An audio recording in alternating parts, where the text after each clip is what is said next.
Evolve your game and get a $100 bonus. Sign up now at TVG.com. Before you went to the Kentucky Derby with California Chrome, when was the last time you were there?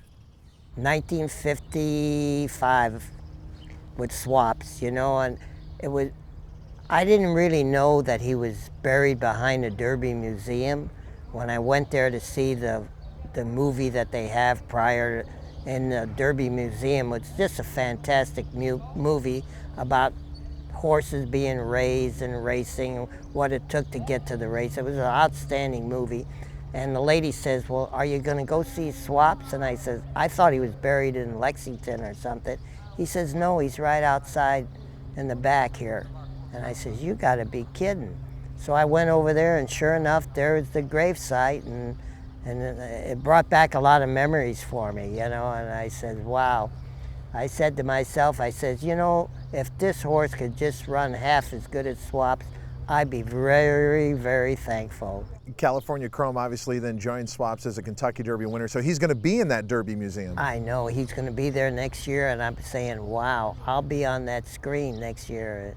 It was quite an accomplishment, I thought. It's amazing to me, though, how everything can be in place and then there could be an incident in the morning. We saw it with California Chrome when there were three loose horses, and God. Your reaction. Uh-oh. Yeah. Watch out! I almost had a heart attack that day.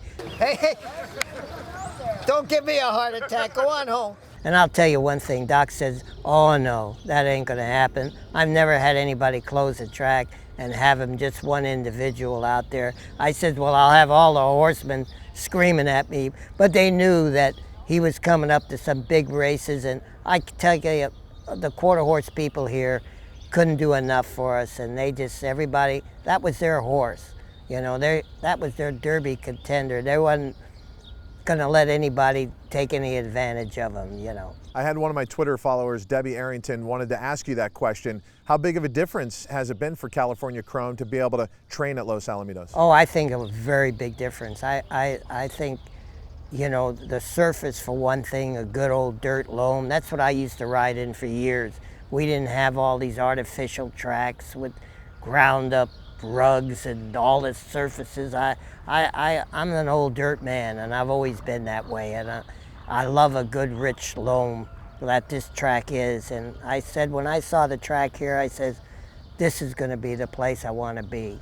If you had to list your influences, the people who helped you get here to this moment, who are some of the people you'd think of? For one thing, my first person I would think of is Paul Gadotti, who I used to ride for. He only had 2 or 3 horses, but he was like a mentor to me. You know, we used to go in the stall. He told me this is what I would do if I, you know, and the horses just, he was such a great caretaker. The horses looked great, and I won a lot of races for him, you know what I mean? And I really appreciate the help that he gave me. And one of my good friends that passed away, Richard Matlow, we were very close. He was there with me in the hospital when my youngest son was born. You know, we've been very close.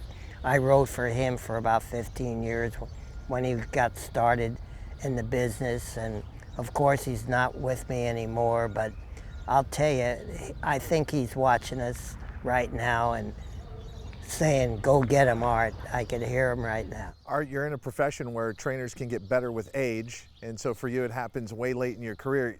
Do you consider your story inspiring to people at all? In other words, that never give up on your dreams? That's what I tell all these young kids, and they all follow me around.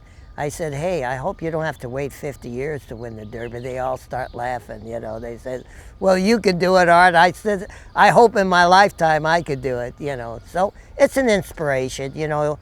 I enjoy all the young people I'm around all the time, and it makes me feel young, and I don't feel 77 to tell you the truth. You know, when I can pull on my boots every morning, I say, hey, I got one more day about this, you know. I'm very satisfied with my life, you know.